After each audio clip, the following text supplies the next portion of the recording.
You're listening to Season 7 of the Angry Football Fans Podcast, where your hosts Scott, Giant Mike, Cardone, and Novak rant about the putrid displays of their teams, grumble about the shenanigans in the NFL, and gripe about everything else in between. We also list our pet peeves and take listener questions. Download our podcast wherever you get yours, and subscribe to our YouTube channel. We have a blast doing this, and hope you enjoy as well. Of the 2026 NFL Draft, the New York Football Giants select Reese, linebacker from the Ohio State University. So that is the announcement of Reese at number 5 being the Giants pick. He fell to number 5. We'll talk about that in a little bit. Very excited about possibly having the best, at least, player on paper in the draft by some people's thoughts. So we are the Angry Giant, or we are the Angry Football Fans Podcast with your hosts Scott, Giant Mike, Cardone, and Angry Jets fan Novak. Mike's back in the fold, and boys, we got 2 good drafts to talk about. Of course, we're going to be doing the ins and outs of all of our 6th and 7th rounders, because those guys, we know everything about their quick twitches and their hips that move and everything else. But it's good to have a recap. Came on before the draft. Now we're recapping it off, and good start to the season so far, off season. Yeah, man, it's it feels like it feels like football again. As soon as you have the draft, it immediately feels like football season. So now we get to know a little bit about these guys that we picked up. Reese at number 5. That was, as you said, Scott, it wasn't expected to be there. So when he fell, I think. Well, and we'll talk about all these, maybe a lot of the first round picks. I was surprised what Tennessee did at number 4, right? Taking Carnell Tate. I thought Reese was going there.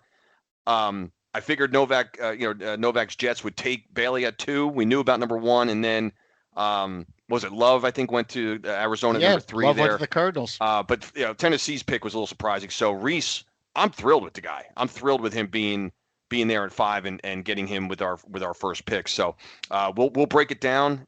So we'll just let's get it going. I feel like you have a couple months off. It's football's out of sight, out of mind, right? You don't think about it. You get involved in other things, and then the draft comes around, and I'm like, you know what? I'm ready for it to come back. Let's go. Let's. I'm ready to start it again. It gets me excited for this upcoming season. So we've still got a few months, but it was great to think about football again, personally. Yeah, no doubt. I agree with Cardone, with Reese. I know we'll get more into it, but he's not a guy I ever saw the Giants land in any sort of mock draft or anything. It's because I never saw him fall to 5 anywhere. So didn't do much research on the guy, didn't know a lot about him, just thought he was a really good player who was off of our radar, and turns out he's a Giant today. So excited to see him.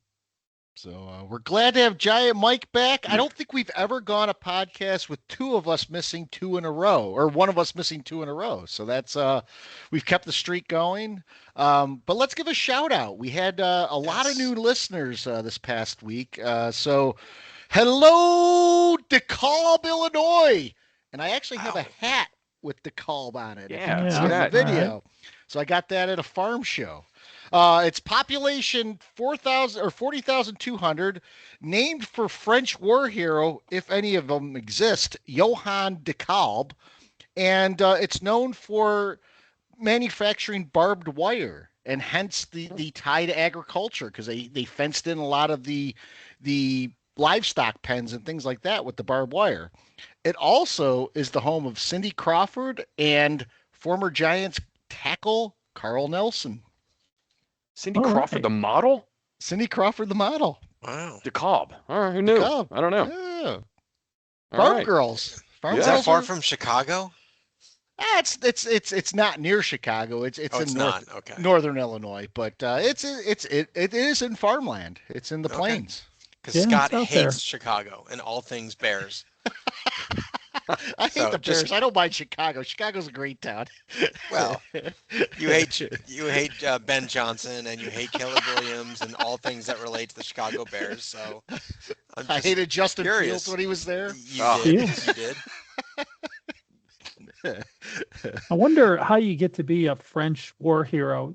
Scott kind of touched on it there a little bit. I'm not sure, but is he just like the last to surrender, or did he invent surrendering? I don't know. I don't know. I kid the French because I love them. I like the bread. So we will recap the draft in this episode. I gotta give kudos to Novak. Novak called the Jets picks. Not exactly, but almost. He called out the scenario. So he called them pick and Bailey. He said he wouldn't mind if they got Sadiq. And then he's like, well, if they can't get any of the top receivers, watch them trading back in to get Cooper.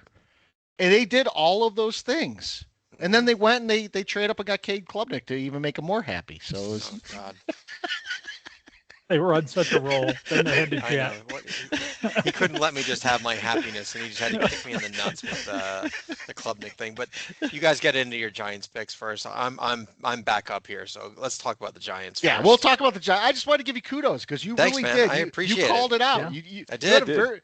a very good opening show in terms of calling things out. So Well, let's let the Jets know I need to be in the war room next year. Yes. Let me in. Like, what can it hurt? One more guy in that fucking room filled with like 30 people? Would it hurt if I was sitting in the corner? there were Like kids in Coffee some Boy, of the who's getting the for the Giants. Coffee Boy did a really good job in the buffet. Just saying, for the Giants. You can't just sit there. You have to be overly egregiously excited every time Yes. because the war room, they know the camera's on them. So every single one of these guys, the high-fiving, the hugging. First of all, the hugging. We've got to stop. We got to scale gotta this stop. back. We've got to Agreed. stop. It's It's over the insane. top. Yes. But now what's going on in the war room as well. I mean, I love back in the day with the helmet phone, that with the Yes. and the cigarette, with the ashtrays Yeah, and the the cigarette room smoke full, and the full of smoke. The Yeah. guys are like sweating bullets in there. Everyone looks Yeah. nervous and panicked. These guys, they look way too happy. Everyone's in agreement. Like nobody's pissed off. Other than we could talk about Sean McVay maybe and Someone Ty got Simpson. pissed off. Yeah. yeah, that's going to be one of my points. I just want to see one of these guys in the war room, like in the back of in the room, kind of like just like Costanza when he's trying to look busy and he's all pissed off. Like I don't know, man. I don't think I like this pick. Novak once. even nailed that because he was going to be pissed off if the Jets drafted Ty Simpson. So we will Thank talk God about we did that in a not. minute. By the way, Novak's pet peeve last week was about kids in breweries and bars, and Yes. the amount of kids I saw in the draft room, they're like kids like spinning in chairs while things are going on. It's crazy. Kids are taking over the world is insane. Yeah. So getting into our team's picks. We just talked about Arvell Reese going in the first round, number 5, linebacker out of Ohio State University. We all knew we were getting an Ohio State player. We weren't sure if it was going to be him. We weren't sure if we were going to get 2, 3 of them. And actually, I think that, we got who was considered on many boards to be the best player in the draft. And then later in the first round, pick number 10, we got Francis, and you can call him Francis Malioga. He's offensive tackle who will project to guard from University of Miami. In the second round, we got the other Tennessee quarterback that wasn't injured as much. A lot of people going into the season last year, McCoy was a hot prospect, but Colton Hood ended up being the pick from University of Tennessee, which hopefully he's better than our last pick from the University of Tennessee, which was Jalen Hyatt. Oh. Round 3, we traded back in and actually gave up.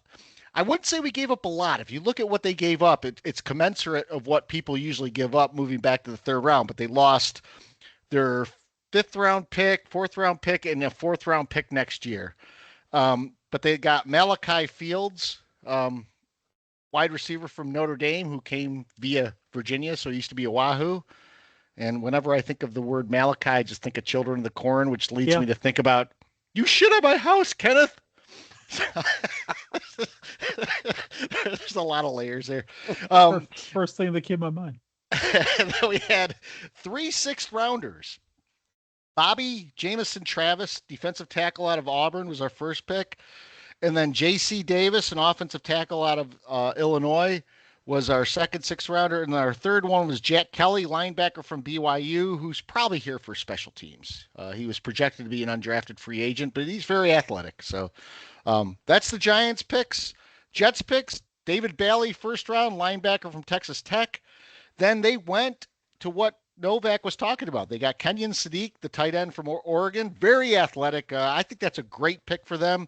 And then they also traded back up to get Omar Cooper, wide receiver from Indiana. And then to keep things going in the second round, they went D'Angelo Pons, a cornerback from Indiana. And then staying in the Big Ten, they went Darrell Jackson, a defensive tackle. Oh no, Florida State. So he's the ACC. And then they went another ACC player, traded back up, Cade Klubnik, quarterback from Clemson.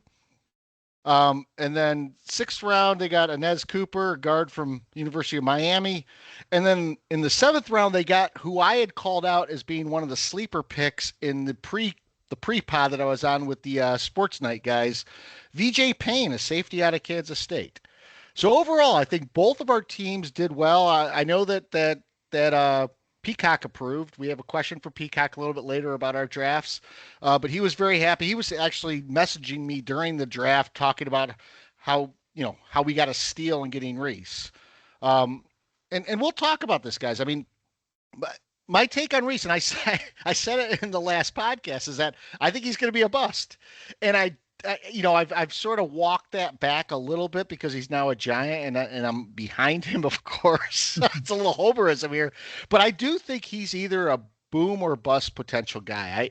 I think he has to be utilized correctly, and from what I've heard, the Giants are going to utilize him at linebacker first, which I think is a good fit for his skill set, because if he were to line up at edge, he would be the smallest edge from a physical standpoint in the league.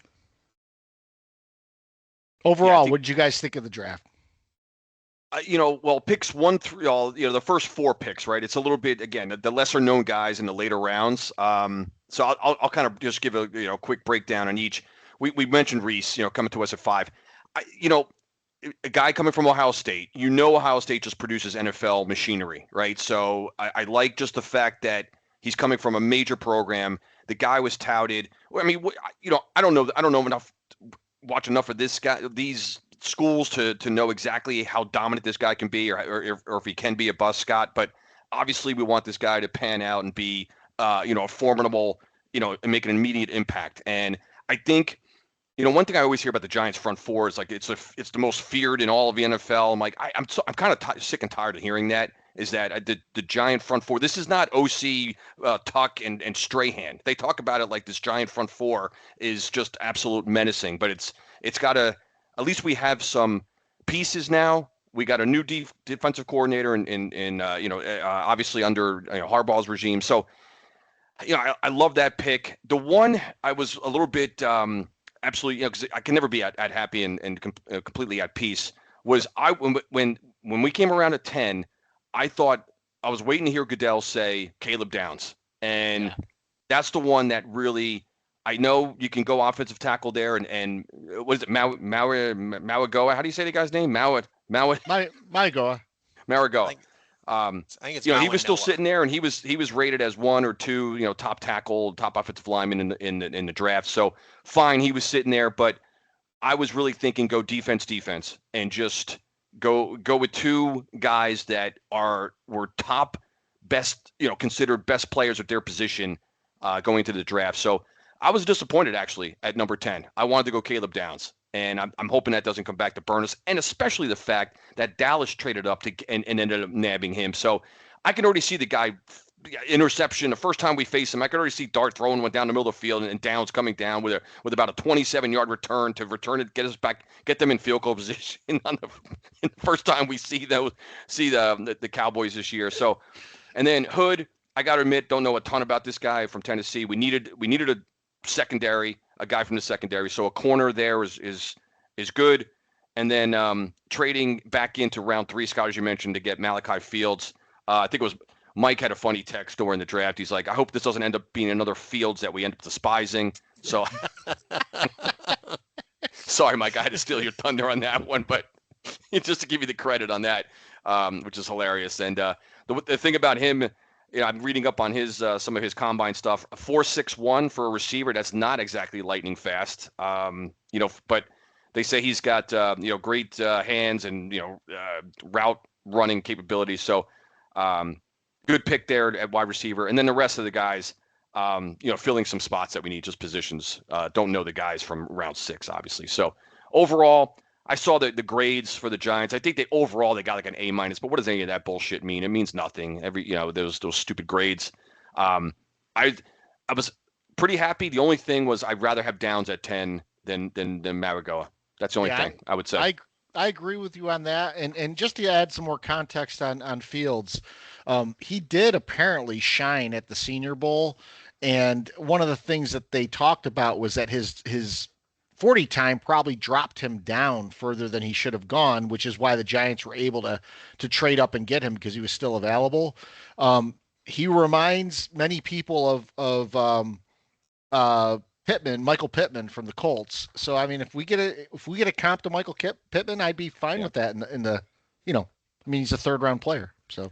Well, I also like that the dude is 6'4", so he can go up and get a ball too. So he's going to, that height and that size will certainly give him an advantage also. So no, I'm happy there with Fields in the 3rd round for sure.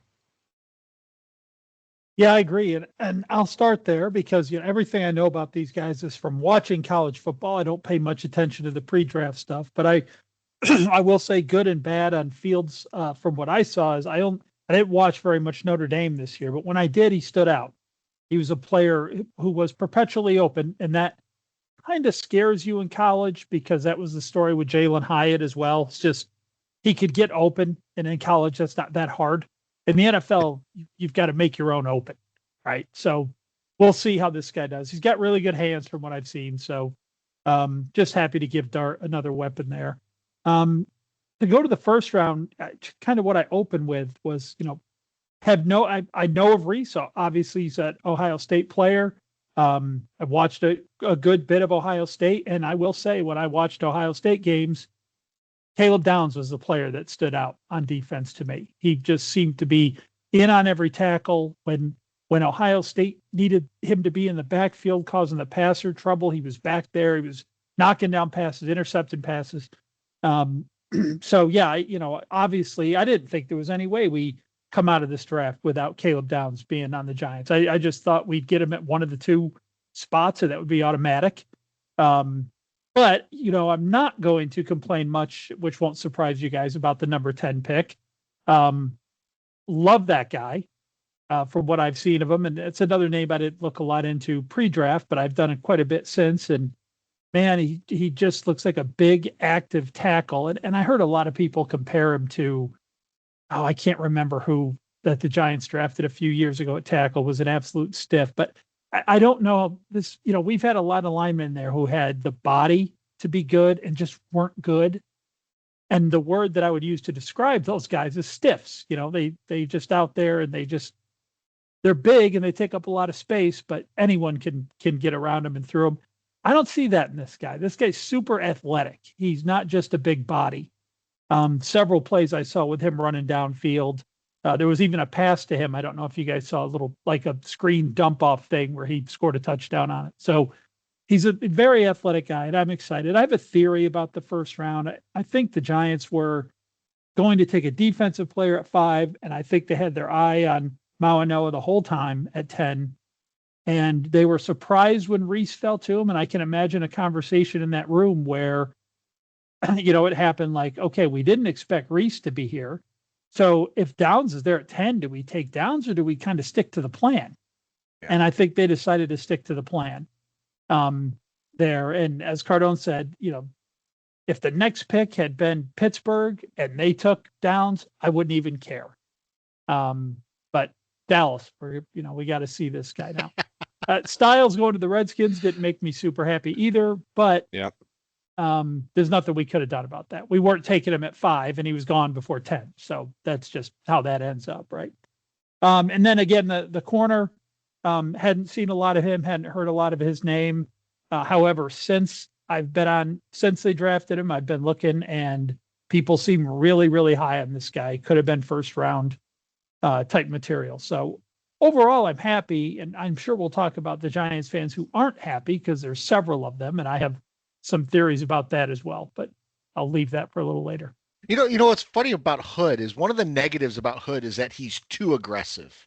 He's too physical, and I'm like, really? A corner being too aggressive or too physical? I'm fine with that. I don't want him mauling guys and getting flags, but you don't want them being passive at all. I mean, to me, Deontay Banks, his biggest weakness is that the guy doesn't want to engage people. He moves away from contact. I want a guy who wants to get in there. I read that too, Scott. One of the first write-ups I saw was that he could be too overly aggressive, and right away I was thinking like, oh, there's the illegal contact on 3rd and 5. There's the PI that ends the season in week 1. By the way, Mike, you wouldn't have been thinking about Eric Flowers maybe as one of the tackles that was. I think Eric Flowers was. I mean, I don't know if he was Evan Neal, one. Eric Flowers. I saw because I was laughing because I saw Flowers' name come up, and I had forgot about that chop like a while back, and then. I got like I started twitching again when I heard his name. I'm like, ah, damn it, I forgot about Flowers. That's how. They make that connection only because he went to Miami. Fair. He was, Flowers was the definition of a stiff, though. Oh, he was. He was terrible. Absolutely. I think people were talking about. You guys remember Will Campbell? Yeah. Was it Will Campbell? The Patriots, right? It was. There was a guy they're comparing this Mauanoa to, who I don't know if he was a Giant. But just an absolute stiff. I thought it was Campbell, but maybe not. Stiff. Well, Campbell was a Patriot. He was a Patriot. He has short arms was his knock. Yeah. But I don't know. T-Rex. Hands smell like cabbage. Yeah. Or short arms. Sorry, did I say short hands? Short arms. No, you did. I threw in the hands comment. Okay. You said it right. I was just thinking. You made me think of Austin Powers when he was describing Carney's. Yeah. So Novak, thoughts on the Jets? Look, it was very different from what I'm used to, which is a very professional draft. Right, the Jets always find a way to, get mocked or do something stupid, whether it's Jeff Lageman or Kyle Brady or Blair Thomas or Ken O'Brien. Like somewhere along the line, they're just going to get made fun of for doing something stupid. But I hope and I pray and I feel like maybe this regime is just a little different. Not Aaron Glenn, just the GM. I really I'm just a big fan of. I feel like he's doing all he can to give the Jets the right players at the right time, whether it's through trade, free agency, and now the draft. I thought they did a really nice job. I love, more than anything, I love the Kenyon Sadiq pick. As you know, I talked about it on the pod last week. And I don't know if you guys know this, but every Jet fan is apparently on the side as a GM because they like to kill every pick the Jets ever make. And I get so frustrated because they're like, oh, why do we need another tight end? I felt like saying, have you ever heard of a 2 tight end set? Because that happens. That's like the new wave of the NFL. This is what that people do. And then they're killing the Jets for taking a 5'8" corner in Pons. I'm like, they're like, well, how can he cover Devontae Adams who's 6'5"? I'm like, he doesn't need to because he doesn't have to cover the 6'6" guy. He's a slot corner. He's going to take the guy that's 6 foot. He's 5'9". So what? Right. Like it's not that hard. So there was that. Right. I don't know. I love what they did. The only one that I have a problem with in all of it is Cade Klubnik. I do not like Cade Klubnik. I was not a fan of that. But then again, who the hell am I? I don't know what the hell I'm talking about. Frank Reich is a coordinator who knows what he's doing. He's been around forever. He must know something. So I'm going to have to give the trust that he knows what he's doing, and he's not going to be our future quarterback. So all these Jet fans are all this, flying off the handle about he's not our future. No, he's not. He's a developmental quarterback that is he's our backup quarterback, hopefully for the future. And maybe this is an 8-game season, right? The Jets go 1-7. They'll throw him in there. If he's great. We've lightning in a bottle. We don't need to get a quarterback next year. If he stinks, who cares? So I was just going to say, Novak, I don't mean to interrupt, but Cade Klubnik sounds like a guy to me who in week 8, when the Jets are 1-7, will be let's throw him in there and see what he got. See what he has, guys. Totally. Of course that's what he is, Mike. Just like Brady Cook. It was the same thing last year. See what he's got. Yeah, exactly. Now, I will say this because I did watch a fair amount of Clemson games, and Klubnik has the tools, and I mentioned this on the podcast last week. I think to me, I would take him over Drew Aller only because when they talk about Aller having all the elements of having a strong arm and all of that, Klubnik did too. Plus, Klubnik's very fast. Klubnik's biggest I think his biggest weakness is that he was overthrowing some receivers, but he was under constant pressure because the Clemson offensive line didn't produce as well as they should have.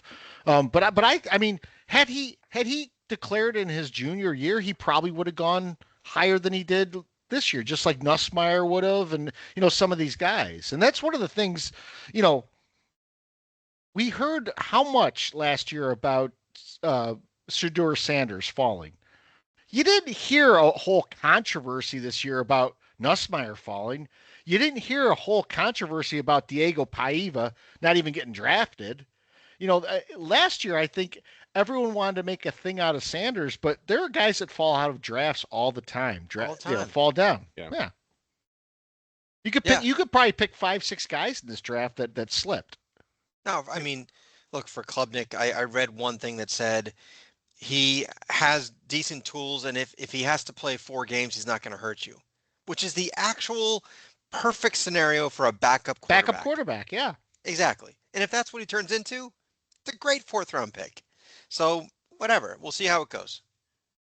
It's like that late round fantasy backup draft. It's almost the same thing. You're not expecting it. You know the guy's not going to play. You're just, when do you plug him in? Oh, yeah.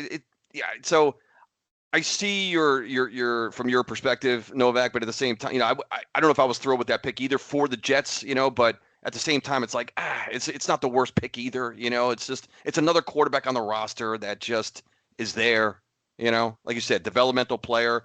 And if the guy turns out to be pretty good or better than expected, then it's just a bonus, But it's, again, when you're drafting a guy that's not, you're not, throwing in there, even in the first month of the season.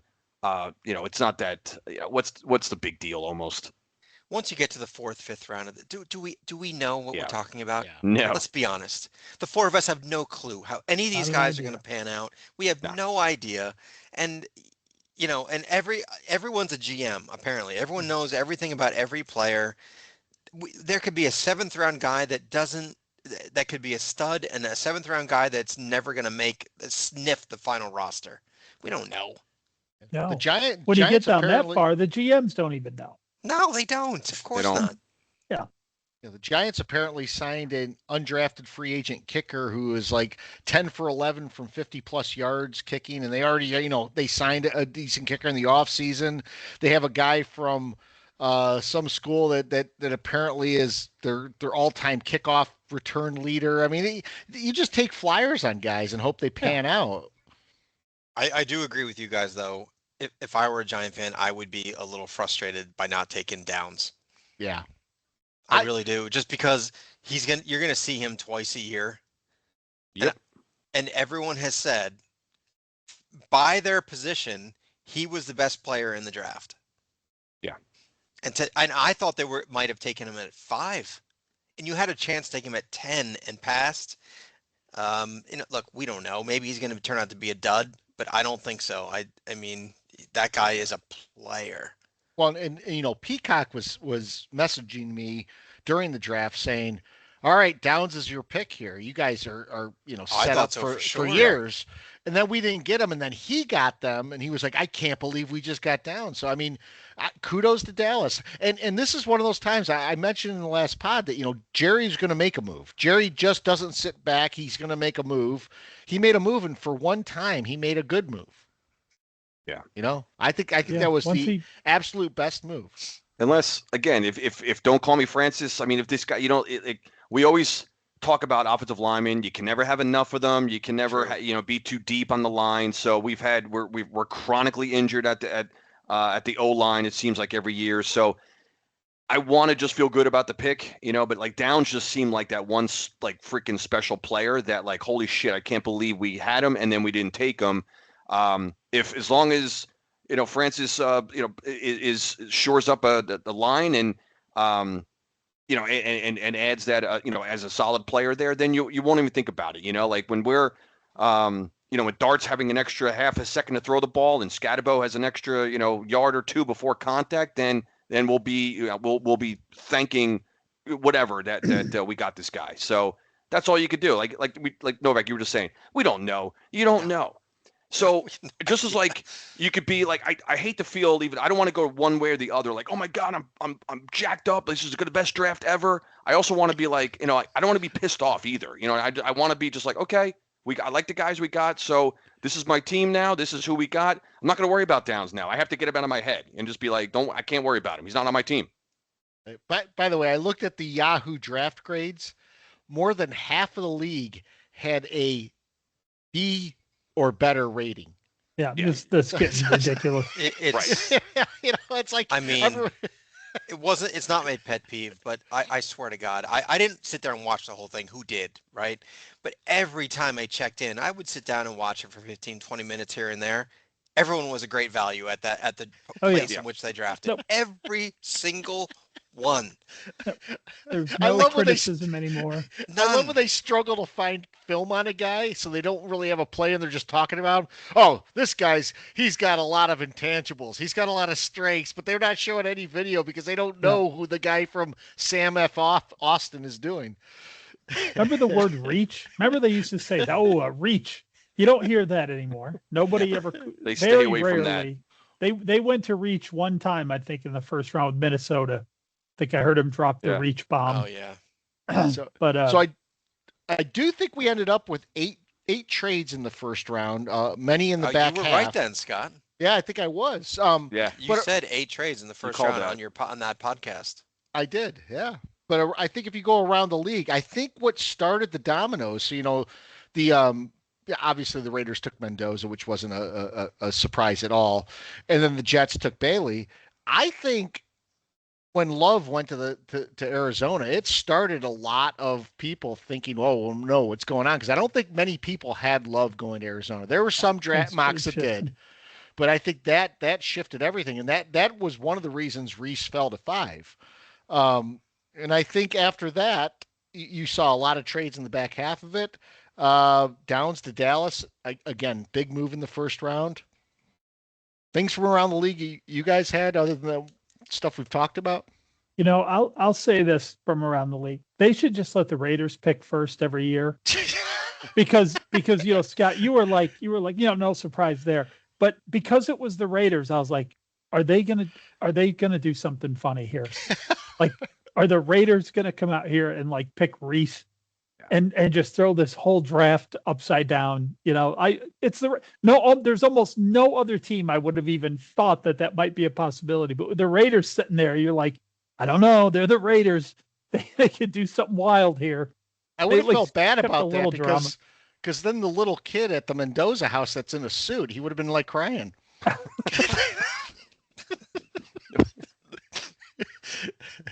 Yeah, it's the Raiders, man. Well, I got to make mention of the Eagles, right? It seems like they always get what they want, and if I don't want to say falls in their lap because they make things happen, and it just always works out for them. So you guys heard the story about how the Steelers were on the phone with Lemon saying they were going to take him at 20 what was it, 21? Yeah, at 21 because the Steelers were sitting there at 21, so the Eagles were at 23. And you heard the story, right, guys? I mean, Lemon was, then all of a sudden the Eagles move up to 20, right? and swap out with, who did they, I forget whose pick that was, though, now. Was that Dallas? No. It was Dallas. It was Dallas. Yeah, it was Dallas. It was Dallas's. We have a question about that a little bit later. Okay. Yeah. So, and so they know we know about A.J. Brown. We know he's going to be shipped off, right? And they get the guy they wanted. They get Lemon. And Scott, I know you were saying on our thread, like, I'm not worried about Lemon and Snad. I am, only because he reminds me of like Devontae Smith. Because the same way they got Devontae Smith, a few years back. Remember, they moved up one spot to grab him. I forget who they jumped over in that draft. It just reminds me of that so much, where they moved up like one spot. Here they moved up 3 spots, and they get a guy. They desperately, they targeted him. They knew they were going to get rid of Brown, and they get their guy, and it just pisses me off. It just pisses me off that it had to work out for them, especially when the Steelers are on the phone with this guy. And like, why was Pittsburgh sleeping? I feel like Pittsburgh, like they didn't think, Yeah. if they didn't think that someone could move ahead of them, or maybe Philly, especially being 2 spots back, they couldn't think like, holy shit, man, we got to make a move here because we know the Brown situation. You got to be thinking about what the other guy's going to do. You can't only be thinking about what your war room is doing. You always got to be thinking about all those teams, right?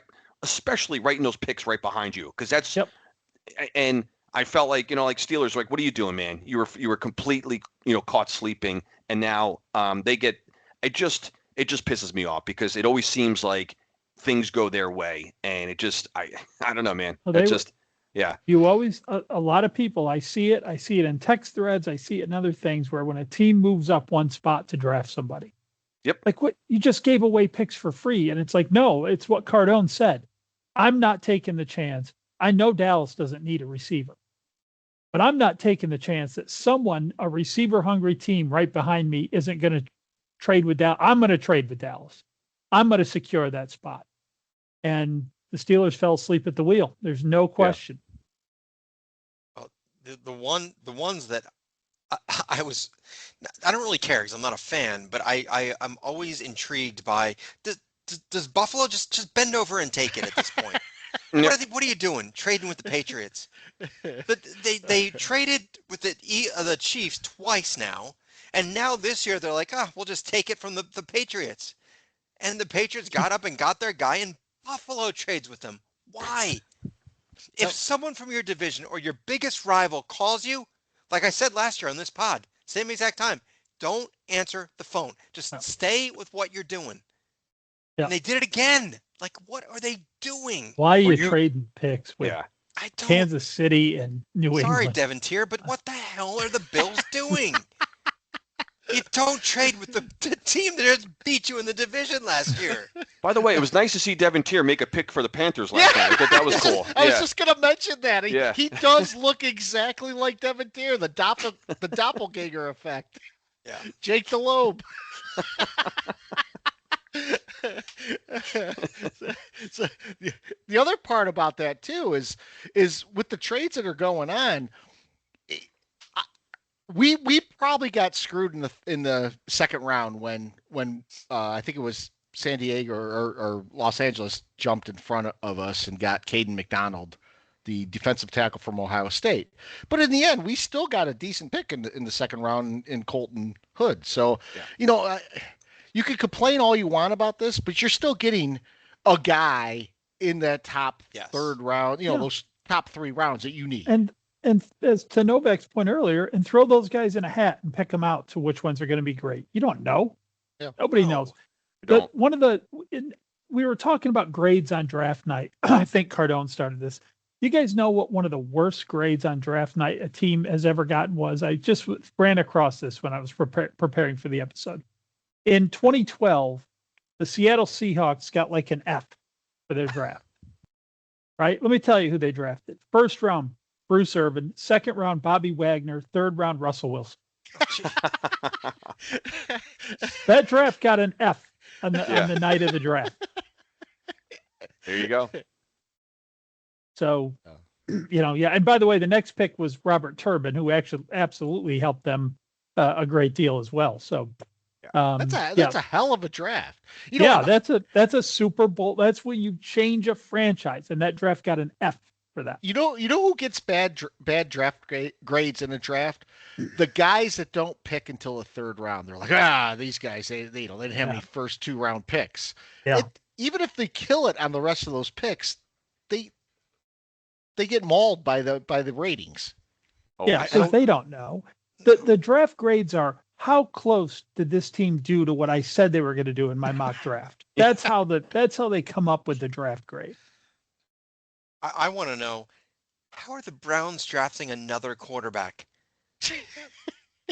What is going on over there in Cleveland? What do they have, 7 quarterbacks on the roster now? Why can't they figure that out? I just But by the way, guys, what is going on with Deshaun Watson? Is he ever going to play again? He's coming back this year. I know. They said it on the thing. So what's going to happen? So they got Watson and Gabriel and Sanders and this new guy and someone else. Like they got like 5 guys. What is going on?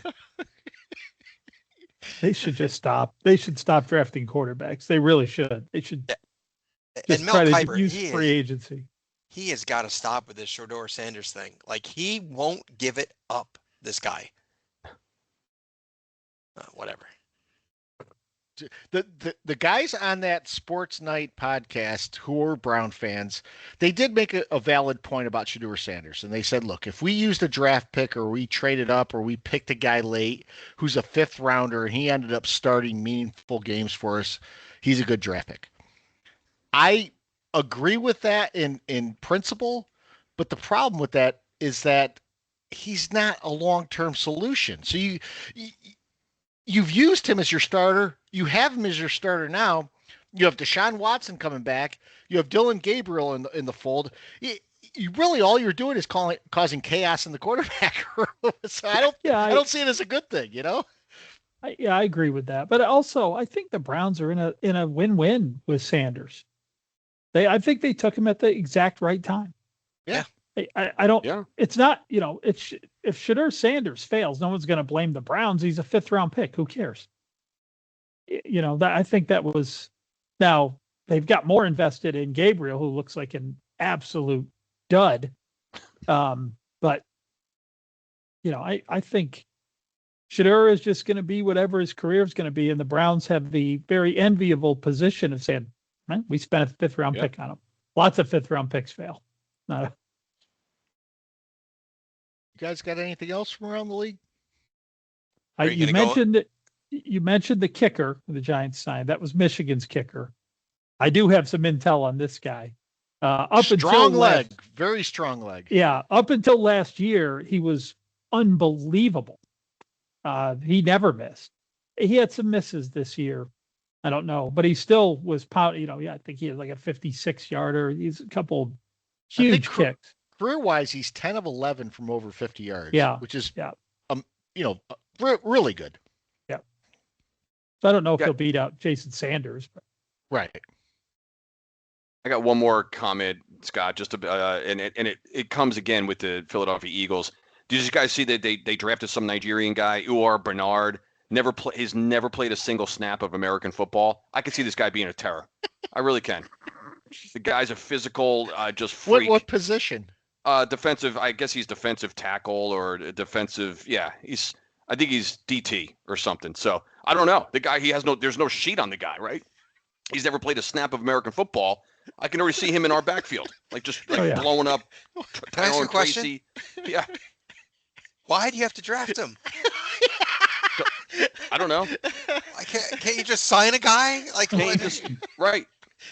Can't you just invite him to an off-season workout and say you're on the team? Get the what's his name at Major League when Omar what was the guy when I'm forgetting the freak Willie Mays Hayes. Willie Mays Hayes when he was running the 40 in his robe and pajamas because they get that guy a uniform, right? That's this guy. Just have the guy show up and just get him a uniform. Why do you got to draft a guy? What cracks me up is you're right. It'll probably work out for them. It's not like when the Knicks signed Frederick Weiss. Yeah. The guy was a complete bust. It's not Weiss. Beast. This will work out.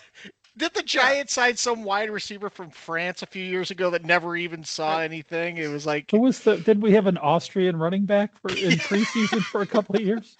Platzhammer? Yeah. So I honestly, I really don't know the answer to this. You have to draft people even if they have never played college? Who knows? I don't know. Maybe they were afraid someone else had a line on the guy.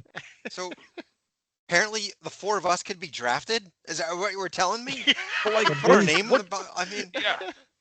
What film is on this guy? Doing what? Exactly. This guy's a 57-year-old rookie. All right, I'll get into pet peeves. So I'll since you missed last week, Mike, I'll put you on the spot and make you do pet peeve early. Well, I used two parts of my pet peeve just naturally in the discussion, but my pet peeve, and I'm glad I'm going first because I feel like this could be everywhere, is I am just tired of lay people not criticizing a draft. That's why they do it. They do it live. That's what it's for. But these, like, Scott was mentioning a guy or something who said, I had him shooting up my draft boards. It's like, you have draft boards? Like, what are you doing, man? Right? These, these guys who, they get like angry. There's one guy he's put up about 4 tweets every day since the draft, just killing the Giants. So I follow the guy and I start looking around, and he had like 3 mock drafts posted in the 2 or 3 nights before the draft. He had Reese going second to the Jets in 2 of the 3. And now he's mad that the Giants got it. I'm like, wait a minute. Like, you're mad because this didn't match up with your mock draft. And I do think it's not with who we drafted. I think this year people are mad because, like me, they saw no scenario in which Caleb Downs wasn't on this roster come Saturday morning. And it happened. And so that's what they're really pissed about. If the Giants had passed on Reese for Downs, they'd have been questioned for that too, but not as much, because I think people like Downs that much. But I just really get tired of people just immediately bashing a draft or saying another team has had a great draft, to be honest with you. Part of my pet peeve was going to be to bring up these 2012 Seattle Seahawks, which I think was Pete Carroll's first year there, I believe. And because someone made the comment, and they were quoted that Pete Carroll's first stint in the NFL didn't work out, and this draft shows you why. I mean, that was a comment about that draft. We do not know. Nobody knows. The best player in this draft could be from the top 10, could be from the 3rd round. We do not know. And I just, year after year after year, I keep waiting for that to stick, for people to realize. But I guess if you do that, you're just saying, hey, our 3-night coverage of this worthless event doesn't really mean anything, because I guess you don't want to do that.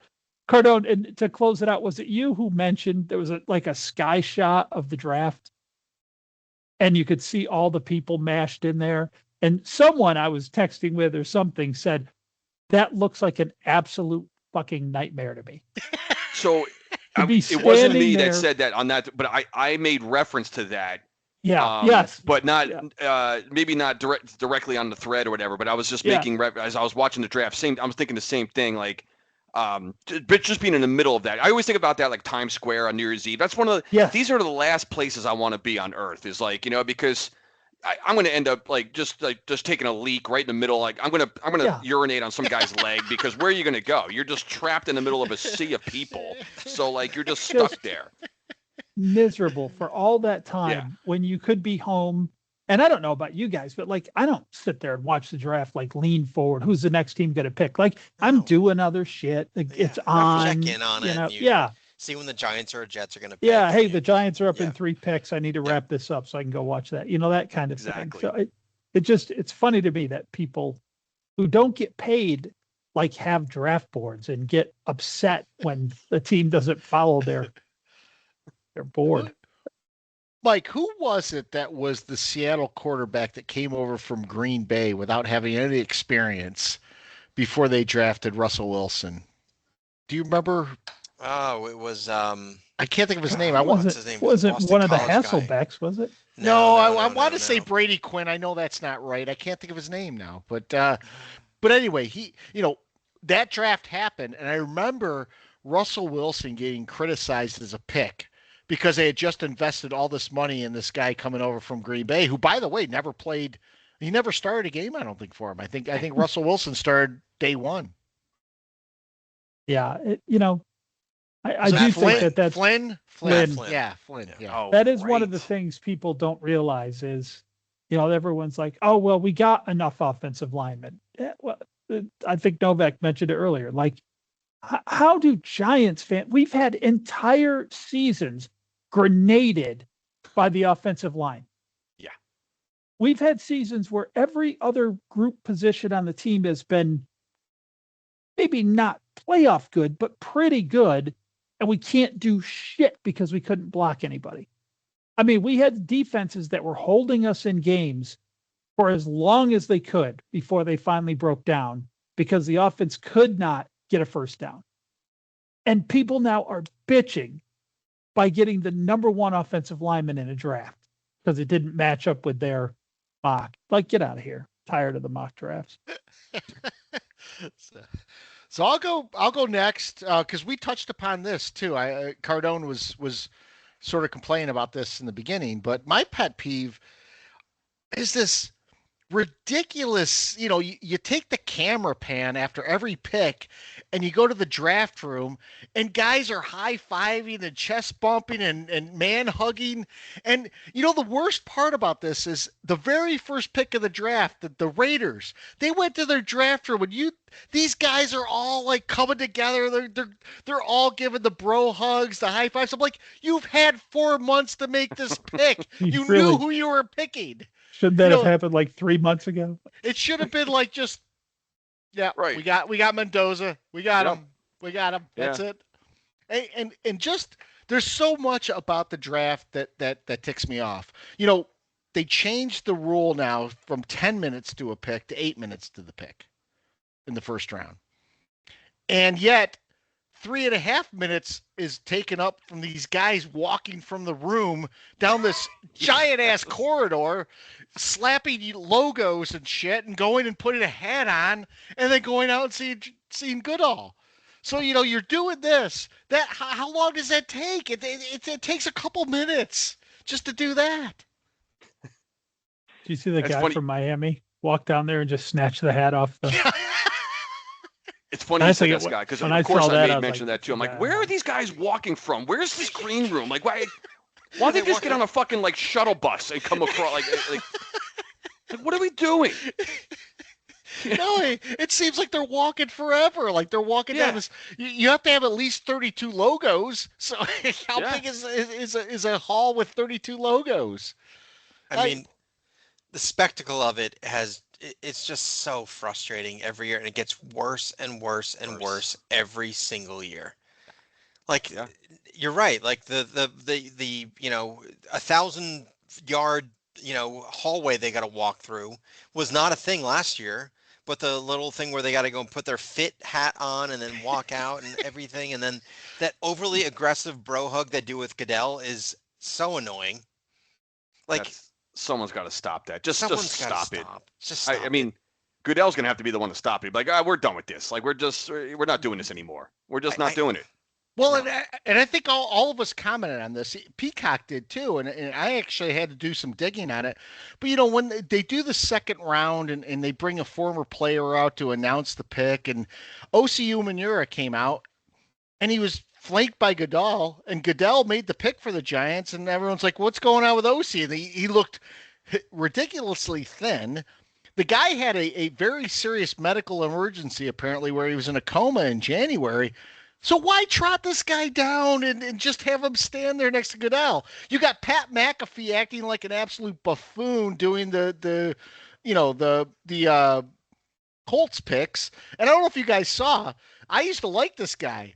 Mark Rippon came out for the Commanders, and he took up so much time because he was talking about next year's draft being in Washington, and thank you for passing the torch to me. And he went on for like 5 minutes before he announced the guy. And then if you guys saw the Panthers pick in like the 4th round, there was some guy there, like, I don't even know who it was. He was rambling on. He looked like he was drunk. You get these guys coming out there, just announce the fucking pick. I don't know if you guys saw Kevin Booth made a bunch of picks for people because he's in the NFL office. Kevin Booth used to be an offensive lineman of the Giants. Yeah. Yes, he was. The stiff. There was a guy for the Broncos that went out and said the whatever pick in the 2016 NFL draft. I heard that. What? Yeah. Right? Is that not true? And then he said something. Yeah, he said 55th pick or something like that. Did you hear that? With the 55th pick in the 2016? I'm like, wait a minute. I go, what's guy? And then I quickly stopped, like, kind of making fun of it because I'm like, oh my god, this guy might be seriously ill or CTE or something. There was some, yeah. I kind of checked myself thinking like, oh, this guy's got to have some kind of serious problem with him or something, like a health issue or something. I don't know. Just have Goodell make the first round. Just have him do every pick, and then the second round do the deputy commissioner like the NBA does, and just move on with this stupid stuff. I'm dancing on my pet peeve now. I love too. Like, I mean, even like on day 2, I watch like first, second round, and then like you're now like the third, fourth round, and you got some yo, what's up, Pittsburgh? Like, what? Nothing's up. It's the same thing that's been up for the last 3 days. Like, what? Like, just to get through it. What do you mean? What's up, Pittsburgh? Nothing. What do you want to hear? I mean, we've been awake for 48 straight hours. We're like, everyone's just like, let's go, make the pick. What do you want to hear? Yeah, the draft shenanigans are they're a pet peeve in itself. Let's just go back to the days when it was on a Saturday at noon and it started, and you got all excited, and it was none of the shirts and the Goodell and the commissioner, and you made the pick, you talked about it, you move on to the next one. And then Sunday, I think, was like some highlights of the guy. Yeah, exactly. Yeah. Like you show some highlights, you get all excited, on to the next. And then Sunday it was like 5, 6, and 7. But like Saturday was like 1, 2, 3, and 4. Like that was great. It was all day long. Get banged up, you watch the whole thing, you get excited, move on to the next day. None of this bullshit that went around it. And I didn't really have a second pet peeve until just now when I looked up. So the Tampa Bay Lightning came back from a 2-0 deficit to beat Montreal tonight. So I think that series tied 2-2, which Canadian teams have not done well in the NHL. But what is my pet peeve is I was with a bunch of guys yesterday playing poker, and I said NHL hockey to me is one of the best events in all sports. And they said, fuck you, hockey sucks. And they were all talking about the NBA. I thought to myself, the NBA playoffs to me used to be a spectacle. Now it's a bunch of 3-pointers and pushing the ball into a big guy. It's not exciting. There's no difference. Playoff hockey to me is still the pinnacle of excitement in postseason. Even beats the NFL. Even beats Game the 7 NFL. hockey. Yes. Yeah. No, it's NHL playoffs are awesome. Yep. Yeah, hands down, just awesome. I just thought I was crazy because I was the lone wolf there. I'm like, really? You guys hate Yeah, hockey? no, I mean, Whatever. to me, when you're watching an NHL playoff game, especially as it get later and later in the series, you can tell you're watching hockey playoff. Like you can see it. In the NBA third quarter of just about any game, it all looks the same. You know the game is going to be decided in the last 4 minutes. It's nothing that happens before it matters. You get an 8-point run, you get an 11-point run and an answer. It goes back and forth. And then it's decided in the last 4 minutes by free throws. Yep. I mean, that's most of the NBA, and it Same old doesn't change. It doesn't really change in the playoffs to me. And this is coming from a guy who, in the 90s, I was about as big an NBA fan as a football fan. Same. Novak, pet peeve? Yeah. So, I got a little bit of negative feedback from my pet peeve from last week. I got some texts like See, I had a lot of support from you. I saw a lot of support for that. I got a lot of support, but I also got a lot of negative. It was like, what are we going to do? Where are we supposed to go? Like, we want to bring our kids. Why do we have to stay at home? And I'm like, it's not what I meant. Let me just clarify here. First of all, don't go to bars. Like, you want to go to a restaurant and bring your kids out, totally understandable. Like, I get that. You got to get out of the house. You got to do something. But a bar that is like a sports bar or a like brewery or something like that, don't bring your freaking kids there. I just want to clarify what I was talking about. Like, there are adult places and there are places you bring your kids. Those types of bars, don't bring your freaking kids. And if you want some other options, Applebee's, eating good in the neighborhood. Go there. Plenty. They got a great bar. You get an IPA, you get all the stuff. You're good. You want a little something spicier, go to Chili's. Chili's got a bar. They got a whole thing going on. Like, there are other places to go. You're fine. You got plenty of places to go out to. Just don't go to a regular bar. So I want to clarify that. But my real pet peeve is from the draft this weekend. The one that bothered me the most was this international crap that the NFL had to trot out there. Like, enough.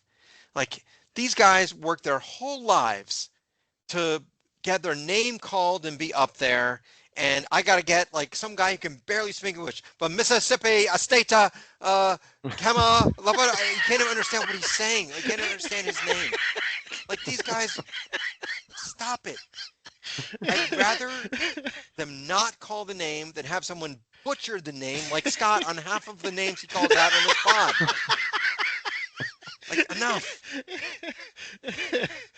And it was like, I get it, we're trying to sell the NFL worldwide, but I don't care that you're trying to sell the NFL to Brazil and Mexico and France and everything else. We've got the international fan of the year from each team is the stupidest thing I've ever seen. So if you want to do that in round 6 and 7, knock yourself out. But it was in like round 3. Stop it. I've had enough. In round 2, they brought out a guy and a little kid, and I think it was like a big brother, little brother program. And I don't know if you remember, the guy was announcing the pick, and then Goodell picked the kid up to put him to I remember the mic. that one. And the last guy, his name was Roush, the last name, and they go, Charles, he completely butchered the name. Yeah. Just growled it out there. Well, Scott, it's funny because when they put the guy's name up on the screen, I'm like, holy shit! Did they call? Like, is that the right guy? Like, he's sitting in his house like, did I get called? Yeah. What happened? I'm like, this poor kid, like the little kid, right? He butchered his name so bad. I'm like, how do you know that's the guy? Exactly. I mean, and like 90% of these guys that are getting drafted, I can't pronounce their names, and you're going to give it to an international person who can barely speak English? Yeah. I'm like a 6-year-old. What are we doing? Yeah. You know, there's a big focus on international, and the other big focus that you saw, flag football. Oh, yes. Flag football's all over the place now, and it's like, Jesus, will you give it a rest? You know. Well, you say Jesus. Can one more person say glory to God? Like, I mean, enough. Yep. Like, We really do hate the draft, don't we? I don't think we hate the draft. I think we hate what it's become. Yeah. Well, Right? we love I to have hate to- the stuff we love. I mean, it's all season. It's all year. I have to tell the story every year about when I was in high school. I would always skip on draft day because it was on a Wednesday afternoon. And I would skip it in the early days of ESPN and lay on my floor with a legal notepad and write down all Write it the down. picks for my friends who were fans of other teams and stuff. So that to me is one of like a core growing up memory. And everyone knew like, oh, Mike's home today. He's transcribing the draft for us. And, they'd come over. Who did Dallas get? I'd be flipping through my notepad. Yeah. That's awesome. Yep. Love stuff like that. Cardone, pet peeve. Yeah, two quick ones from draft day. The first one, stop with the Goodell booing. People, just stop. It's over. It's over. Just stop We get booing it. this. It's old. It's stale. It's boring. It's lame. You're a loser. You're an asshole. Stop. Because I would love to go up to these people and pick any one of them. What exactly are you booing? There's no one, they're not going to have an answer because I tell you what, when the camera comes around and they show these people when their team is drafting, yeah, they're doing this. They're like, and then I guess when Goodell comes out, like that's when they're on the clock, and the Chargers are on the clock. Yeah, they're pointing into the camera, and then a second later, Goodell comes out. Boo! Like, what are you booing? The league, your team, what exactly are you booing? Okay. It was we've been doing this for how many years now? So it's one of these things where it's just people think they just do it because like this is what we're supposed to do. So I guess we're just gonna boo Roger Goodell. For what? For what? You're there on draft day. You took the trip there. You obviously are a fan of the league, the whole thing. The four of us everyone's a fan. What exactly are you booing Roger Goodell about? You're like, what? Stop it. It's just. I mean, I may not be the guy's biggest fan either, but I'm not like it's enough. We've done it enough. And then the second quick one, we just alluded to it a little bit. I kind of just added this one as we're talking.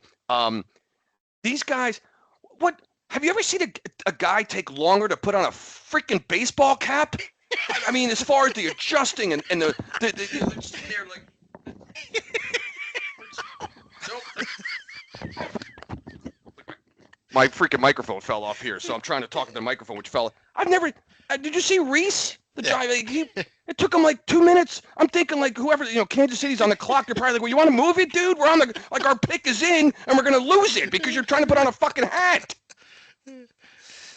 Like the putting on of the hat is the stupidest thing of all of it. Just get rid of it. Get rid of the hat. Right. You got the jersey when you come out. Stop with forget the hat. Okay, because I'm tired of watching these guys trying to put a baseball hat on their head. It's so dumb. Just get rid of it. With the stupid mirror and halfway through that long ass hallway, it's the dumbest idea. That's another reason I like what Ruben Bain did. I think he thinks it's as dumb as we do. He just like stormed through that tunnel and just didn't even look at the mirror. Just grabbed the hat off of the thing. I'd actually rather see a helmet. Just put a freaking helmet on. Yeah. That would be better. It'd be quicker. Yeah. Just put a helmet instead of get rid of the hat. Put a helmet on. I love the jersey tradition. There's nothing like that's classic. That's so you got keep that. We do the jersey. Get rid of the hat. We don't need the hat. Stop it. All the jerseys are number one. Yeah. Well, they need to put on the helmet and then have Goodell wear a helmet and give Goodell CTE. Have a headbutt him every time.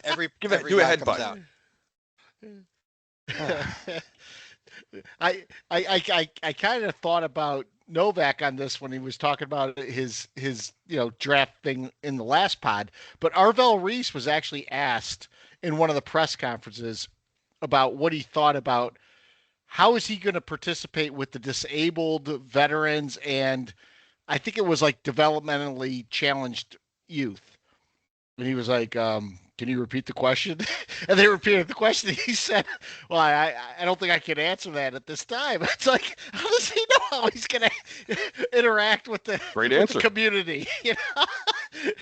He's taking shit for it, but it's like you trout out so many of these groups during the draft, and then you force these guys to answer questions about that. They're like, I play football. The fuck? Yeah. Yeah. Well, they trot out the same phrases, right? Get to work, glory to God, like the same. It's like so frustratingly annoying. Get to work, and they got to interview all the moms of all these players. It's enough. And then, of course, if your family even just like didn't make median income, they're like, growing up as poor as you did, is this? Well, tell me how this feels now. It's right. Like, feels great. I'm rich now. After the NIL money that I had the last 3 years, that's like $7 million. I'm fine. Yeah, trust me, mom's fine. We're all. By the time I'm getting drafted these days, I'm already all set. All right, we got plenty of questions this week. Peacock asks, one move that our teams didn't make that we wish we did, and I think I speak for at least Cardone on this. I wish we had picked Downs. That's mine. Yeah. If for no other reason, just to shut people up, I wish we had picked Downs so we didn't have to be talking about all this. But I am fine with the draft the way it was. I was fine with the draft the way it was. The only thing that the Jets did not do was address the linebacker situation.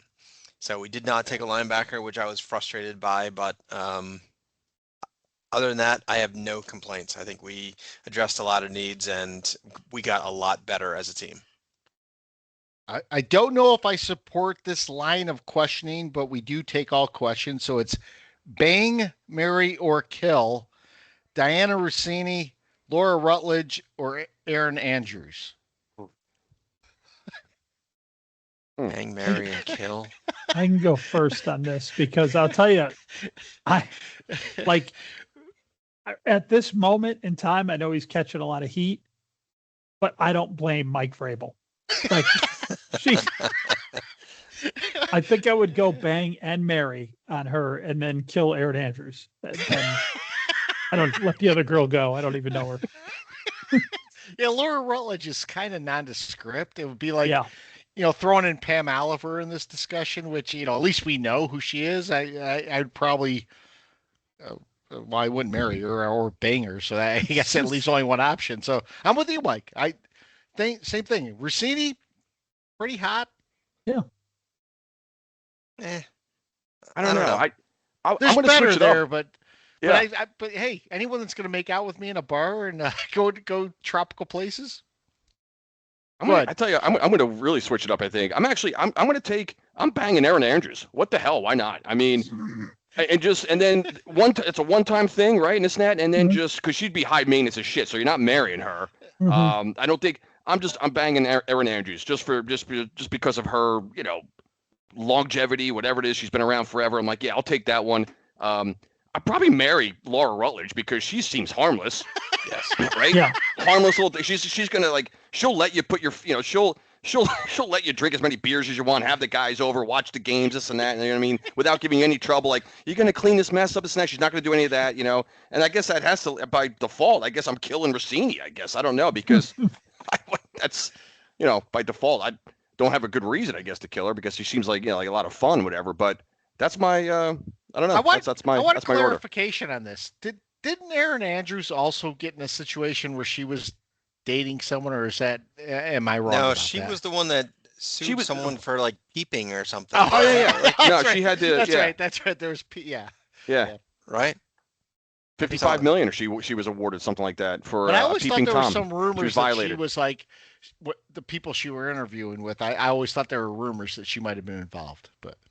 Laura Rutledge seems like a nice enough person. I'd marry her, and I don't like Diana Rossini because of what she did to the Jets, so I would absolutely kill her. So by default, that's what I would do with Aaron Andrews, who I don't like either because she's the most overrated person on the planet. Is what's her name? Aaron Andrews. Oh, Yeah. she's high maintenance, the whole thing. Like, she'd be but just to ruin her for one night that'd be fun. Yeah. So I think Peacock got his enjoyment out of that segment already. Yeah. Yeah, we all answered it. So Yeah. gun to our head, we had to answer it, and we did. So he also asks, way too early playoff predictions here. Based on the draft, is it enough for us to get excited about playoffs? I'll say this. Look, I mean, guys, the way things have gone the last 7 8 years, this is our Super Bowl. The draft is our Super Bowl, and for me, I'm happy. I'm excited. That all I can do is go up from here because once the games start, we get thrashed down to reality. Usually. Yeah. I don't So think I'm this excited. draft I don't think this draft did anything one way or the other to change my playoff outlook. Not that like I've said a bunch, not that I think it was a bad draft. I just don't think anything happened over this weekend that made me say, "Well, there it is." That's the magic. And that would have gone if we'd gotten downs as well. So I don't. I mean, this sounds like maybe a lame answer, but we have a chance. I think we at least have a chance to make the playoffs this year. So I think a lot of it's going to come down to we'll be back on here talking about the schedule. If we can get, God forbid, we get a favorable schedule at least in the first month or two, and we get off to a good start, that might be So I think that'll have a lot to do with it. Listen, we have a chance to make the playoffs this year. I think we're a year away from that still. I don't know that we're going to make that big a leap because it is a big leap when you've won 7 games in the last 2 years combined to all of a sudden be in the playoffs. But I think the Giants will at least still have meaningful games this year. We always say by Halloween they're already gone. I think they'll still be around at least by come November. So.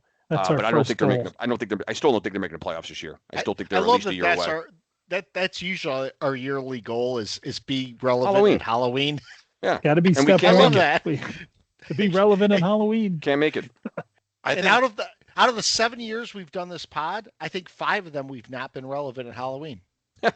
In all honesty, seriously, no, Yeah. I think that's been the case. I'm not going to give season predictions yet, but I think the Giants are making the playoffs this year, and I think you might win the division. I mean, the Giants are a talented group when you think about Carter and now what's his face, the guy you just drafted, Reese, Carter and Reese and Burns and Neighbors and Dart and Scattaboo and a good offensive line and Isaiah Likely and John Harbaugh. I think the Giants are a really good team, and I think the Giants are making the playoffs this year. I really do. Now, for the Jets, we're not making the playoffs. There's no chance in hell we're doing that. But I think we've gotten a lot better. I would like to think we'll at least not be a laughing stock. That's my goal. Not a laughing stock. Are we a 6-win, 7-win team this year? I think so.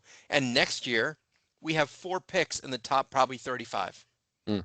You know what? With a great quarterback class coming out. Good quarterback class and a coming. huge cap number. We have no high-paid players on this roster. None. Not one.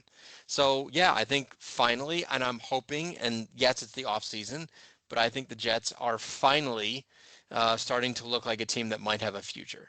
You know what I don't like, Novak, is that it's another year for Garrett Wilson. It's another year for your 2 running backs.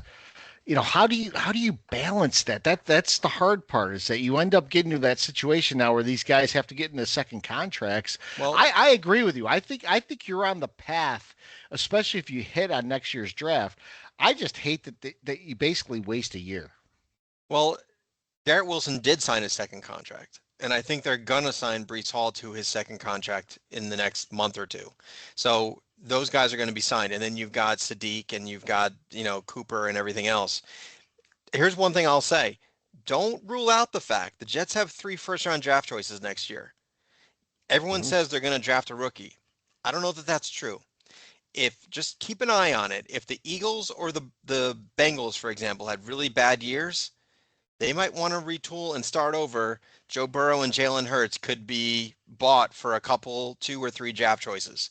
First-round draft choices. So I'm not saying it's going to happen, but I'm sure as hell going to be rooting for those 2 teams to be bad. And I don't love Jalen Hurts, but I could absolutely see the Jets trying to do something with Joe Burrow, who's clearly not happy there in Cincinnati. And there's no team in the NFL, not one, that has the draft capital that the Jets do, that could potentially tell the Bengals, you can start over. You got 3 number 1 draft choices. Get Joe Burrow over here with all of these rookies and all these young players that we have, and all of a sudden the Jets are a factor. Hey, you got Kate Klubnik. You're okay. Please give me a break, Kate Klubnik. So my friend Mike asks the question, and I don't know if you guys saw Neighbors' comments after the draft or during the draft. Yes, I did. And he was that guy needs to shut up. Yeah. So he's asking, are his comments part of his immaturity, or is he is he an asshole? And I really don't know how to answer this. I mean basically what Malik Neighbors was saying is, if you draft a wide receiver in the first round, you're going to pay him cost controlled, then you're going to cut me or trade me in when it comes time to pay me. For me, I think a lot of these wide receivers are divas. I think that it's immaturity at first, but a lot of these guys are assholes too. So I really don't know how to answer this. Clearly immature. I mean, just I don't know enough about Malik Neighbors to make that call. Why is it always got to be the receivers, right, Cardone? Why is it always? I know. Why is it got to be the receivers? Just they can't help themselves. And the good ones. It's like, just shut up, man. You didn't even draft a wide receiver. Neighbors, you haven't earned enough in this league to be yapping. No. Dude, nothing. You haven't, man. No. So just, you know what? You're just a player, dude. You're an employee on the team. Let the GM, let the head coach, let the front office handle the draft. You just go and get your knee healthy and get back to, and just play some good football come, the September, asshole. Don't worry about who the team is drafting. Just worry about your own position. Worry about yourself. That's it. I used to get mad enough at Beckham, and Beckham was a great player, but he would always step into areas that he didn't need to be. Beckham, at least, but he came on and was an immediate game changer. Neighbors hasn't quite done that yet, so that's why I gave OBJ I gave him a lot of slack, because he produced immediately. Neighbors hasn't quite. Neighbors is not OBJ. He's not. Right. Not yet. So, he could be. He might be. I would want him to be. So just these guys, man, they just can't. I don't know, man. It's today's social media. There's a camera everywhere. Something's being recorded everywhere, and these guys don't know how to stay out of it. They just don't know how to stay out of it. Neighbors strikes me as like AJ Brown. Yeah, as Well, long as that's he's not going to that take his crazy. shirt off. I don't want. Yeah, he just needs to pipe down. He really does. Just stop it. So Mike also asks, with our new offensive linemen that we have now, are Neal and Azudu gone? And I think, for me, it all comes down to camp. I think in camp, Harbaugh and the team will make decisions on offensive linemen, all personnel, to be honest with you. I mean, we got a lot of kickers in camp too. I think Neal might stick around in the Azudu both as depth, but I have no idea right now. I mean, it really depends on what their evaluations are of these players. I can't believe Neil's still here. So Yeah, I don't know. can't either.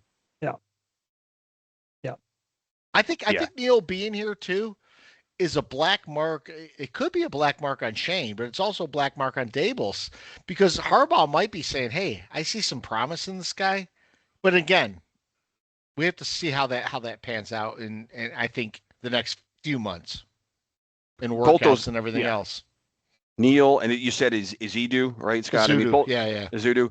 These guys are fourth on the depth chart. Fourth. Yeah. So they're at this point they're just expendable. Neal, I want gone. I just want him gone. And then these are guys that are just buried on the depth chart. In my opinion, they're not a factor on this team. So I'll go back. We were talking about Flowers earlier in the podcast. If you remember, Flowers left us and went to the Commanders, and they said he had a great couple years as a guard, which he didn't want to move to a guard as the Giants. But then, again, after those 2 years, he was supposedly great. He's out of the league. So, Yeah.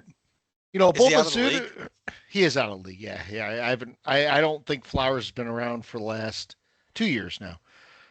But Azudu and Neal, I mean, if Neal can be moved to guard and he's accepting of that and he tries it, maybe we find something. Maybe he's a backup. I don't know. The guy came out of college with such a good pedigree. It's really tough. It's just another point though about, drafting. We don't know, like a lot of these teams who will later be picked on for the picks. Like I saw today that this is Reese's second coming of the Thibodeau Neal draft, right? I'm like, but every media person, fan, and everything gave that draft an A+. Yeah. I mean, getting Thibodeau, I was when that draft, when we got Thibodeau and Neal, I thought that was a franchise altering draft. And so did everyone else. It's not like people are like, oh, they're going to regret this Neal pick. No one was saying that. He was an absolute no-brainer pick. It just, you don't know. Well, and what do you guys mentioned it earlier? I mean, you think about it. We have Thibodeau still. We have Burns. We have Carter. And we have Reese. And you think about those four guys being as rushers, as long as we can shore up the back end, we can get to the quarterback. We don't necessarily have the whole NASCAR package that we had before, but we have something similar where we should have a formidable, pass rush. Now, you need to have that's why I would have loved to have Downs, because you have a safety back there that can hold things down, and a couple cornerbacks and defensive backs and things like that. But guys, I see the plan. I see it coming together. Oh, and Thibodeau, the only reason Thibodeau gets as much hate as he does is because where he was drafted. Yeah. Because he's a pretty solid linebacker. He's not what people thought he was going to be. He's not constantly in the backfield. He's not, just going to be a perennial All-Pro and go to the Hall of Fame. But the one thing about him, I'll say, is he's really smart. Like, he doesn't get beat outside much. He's a smart player. He's just not a splash player. And so I always think that people are like, oh, we drafted this guy so we can cut Thibodeau now. No, like, why don't, maybe this will help Thibodeau. Like, why do we always have to immediately when we sign a player at a position, does that mean someone else is expendable? I mean, teams win Super Bowls because they have depth. And Tibbs made a hell of a play on a tush push last year that was not allowed. That's right. He broke the tush push. God. What, Scott? I want to make mention of one move that I was happy about. We did cut ties with Hudson, the offensive lineman. James and for any Hudson. Giant, if any Giant fans remember Week 2 when that devastating loss at Dallas, Oh, where he Hudson had was like the guy 5 who we didn't penalties? even know who he was, and he was doing side to the head punches.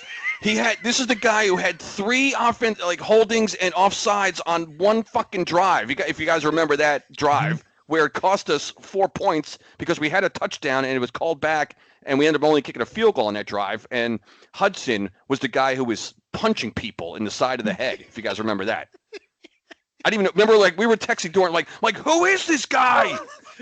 Hudson. Why is Hudson ruining my life right now?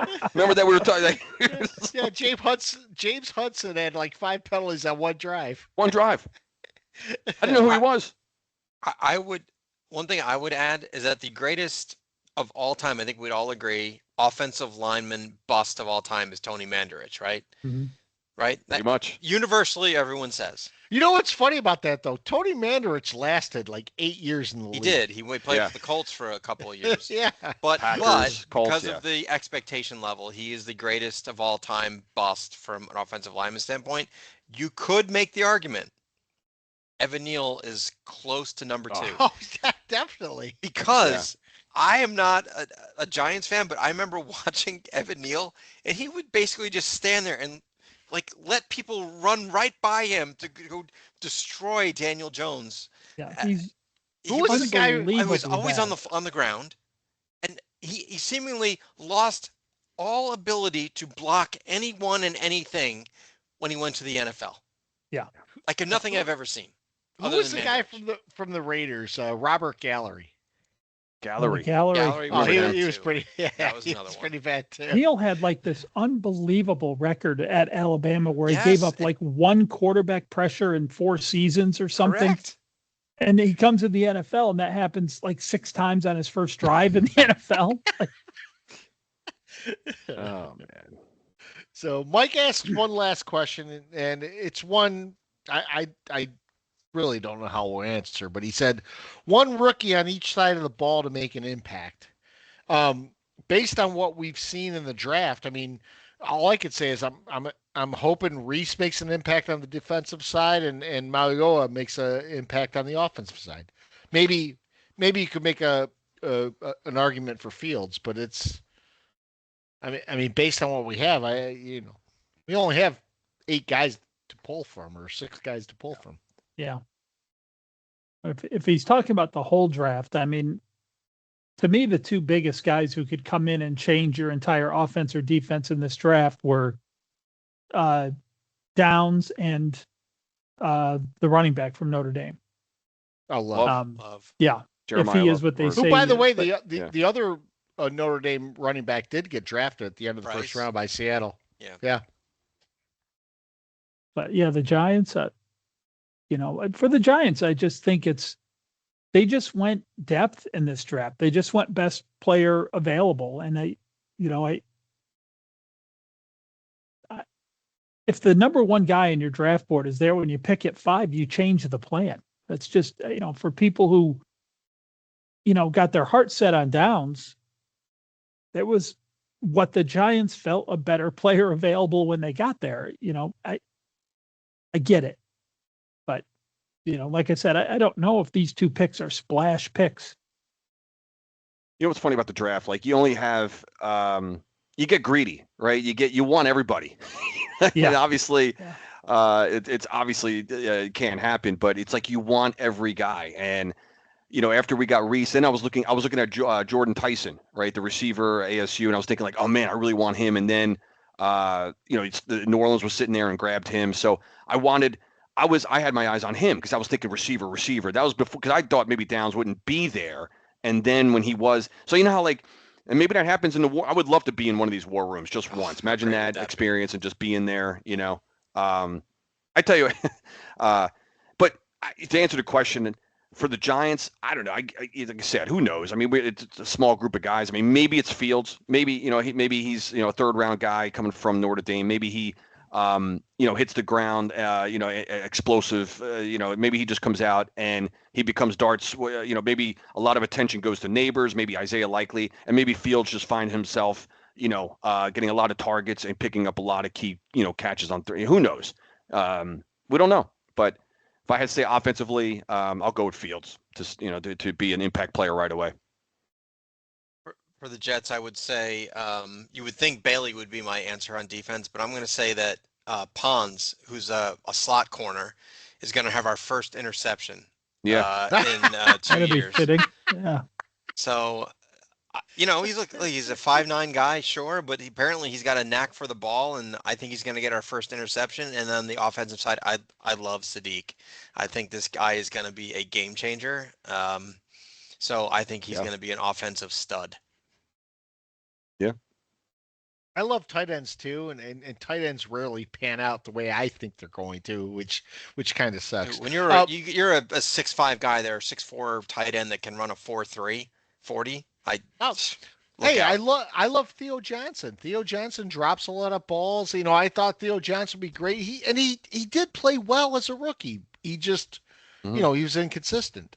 By the way, I have to give kudos to Mike because he did simmer sauce with pork chops in it, meatballs, and sausage, he said. So he's got that simmering for this Sunday. So we were talking about Sunday sauce. No, my friend Mike. We were talking Mike Hisman. No, we were talking, Mike. Last time we had a question about Sunday sauce or Sunday gravy. Yes. And Cardone and I both said no, it's Sunday sauce, and Mike agreed, and he's made Sunday sauce, not Sunday gravy, because gravy goes on mashed potatoes. Yes. Agreed. I like how Scott said, no, not you, my friend Mike. I didn't hear anything after that. That's all I heard. I shut it down. Yeah, sorry about that. You guys got anything else tonight? We didn't talk about the some of the unhappiness that happened in this draft, which from Sean McVay. Oh yeah, that's right. We were that- going to talk about that around the NFL. And This guy has trouble hiding his emotions, doesn't he? Did you hear him on the phone with the guy? Although, the funniest thing about this is that Novak was adamant about not drafting Ty Simpson, and I think Sean McVay was adamant about drafting Ty Simpson. And I don't think he was. The worst thing about this to me is what's going on in LA that he's not consulted about who they draft. That he could get that mad. Right. Yeah. Yeah. I mean, do you blame him? No, that team should be a player or two away from winning a Super Bowl championship. Yeah. And you're going to draft a borderline, maybe a starter in 2 years from now with your 13th pick, when you could have had a lockdown corner, a edge rusher, a wide receiver. I mean, there was a ton of players on the board that could have helped push that team over the edge, so to speak. If I were McVay, I'd be pissed too.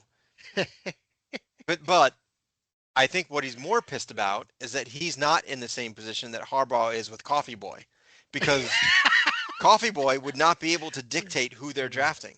Yeah. Right? He just brings the paper from what Harbaugh wants to the person that makes the call to draft the player. That Coffee Boy is front and center when they're doing the bro hugs and the high fives and all that. Oh, of course. He does a really good job of writing down the name on a card and handing it in, or typing it in an email. He's found a niche. He's really good at it. Found a niche. Love the name Coffee Boy.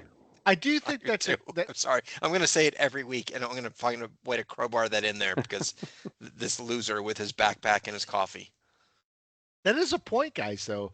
Think about that structure with LA. Well, it's LA. I don't think McVay knows what's being put forth for the draft. Like, he's not involved with that. I think he's out after this year after watching that. I really do think so. we already know he's been. I'm sure that's exactly what he's thinking. Is, dude, I'm not going to be here in 4 years when this dude might play. This player has nothing to do with me. Yeah. This player has. I will never coach this player in a game. Can you imagine making that sure call to Matt Stafford? Yeah. Who's probably in his last year? Hey, we're going to take your replacement with our 13th pick. If I were Matt Stafford, I'm like, are you fucking kidding me? Yeah. Really? Can you at least make it someone good? Come on, guys. Yes. Yeah, it's a At least make it project Klubnik. quarterback. I mean, they could have taken a. That would have made more sense. Yeah, It would have actually take a flyer in Would've. the 4th round. Actually, I'm joking, but that would have been the play. Put a guy like Klubnik, Nussmeier in there later in the rounds. Yeah. Absolutely. Yeah. That was the funniest thing of the whole draft was watching him in that press conference. Did you see I forget who it was, what player it was, but he's a lifelong Cleveland fan and he got drafted by the Steelers and he didn't want to put the hat on. Did you see that guy? No, I did not see that. They showed him at home and his missed whole that. family's like these Browns fans, and they announced the pick and he just starts laughing and he puts his head down and his family's like smacking him and he's got the hat and he's looking at it like, he puts it on. I will say this. I was watching the draft. Every time they went to a Georgia player that wasn't at the draft, and Georgia's known for having like disciplinary problems, guys that get arrested and stuff like that. Every one of those guys would stand up and act like they are the fucking shit. I was like, these guys are such fucking thugs. What's going on here? Didn't their kicker last name Smack get drafted too? Wasn't that a thing? I don't know. Probably. There was a kicker that got drafted. His last name was Smack, and I was like, why couldn't that be my kicker? Smack it. Trey Smack. Packer, yes. Yeah, was, Packers Smack. trade up to take kicker Trey Smack. They What- traded up. What? he was Florida. Sorry, it wasn't Georgia. But Uh, nonetheless, there was a guy, Trey Smack, got drafted. He's a kicker. That sounds about right. what round? It was like 5th or 6th or something. 5th? Yeah, I'm looking. I'm trying That's to as find funny where. as the last guy that got kicker that was last name was what, Suck-Up? Suck up. Ryan He- Suck up. He was Mr. Irrelevant, right? Didn't Yeah. we? He was Yeah. Mr. Irrelevant, you're right. Yeah. Well, there's a guy that he's a kicker for the Browns, Andre Schmidt. But Schmidt is like SZYMTH or something like that. It's like he was a kicker for Syracuse. Mm. So, you guys got anything else tonight? All right. So to Cardone's point, we got about a month. It's April 26th. I think probably almost a month from now we'll get the schedule release, and that's when we'll be back. It's very odd for us to do two pods in a row in this time frame, but we did the draft preview, the draft recap, and I think we'll be back when the schedule's released so we can plot out where our wins and losses are. I mean, I'm not going to lie. I am praying the Giants have a bad schedule because I love to watch Cardone go off on the it's probably my favorite time of the year. It's like the best rant that he ever has is when Giants just get screwed every single year. Well, I tell you, the league never fails to disappoint us. So they'll come out with the worst possible schedule in September. Make sure that the Giants are 1-5 again. So Yep. have at it. We called it back in May of last year. We have to play back-to-back opening games against divisional foes. And it Unheard screwed of. us. We Unheard got of. off to an 0-2 start. Every And year. here we go. I heard what Scotty was talking about earlier too, that there's some scuttlebutt about Giants at Seattle week 1 or something. God. At Seattle, yeah. So I'm telling you, if that happens, man, we'll have a lot to talk about that night. So Just what give AFC us- division do you have this year? AFC We have the South. South.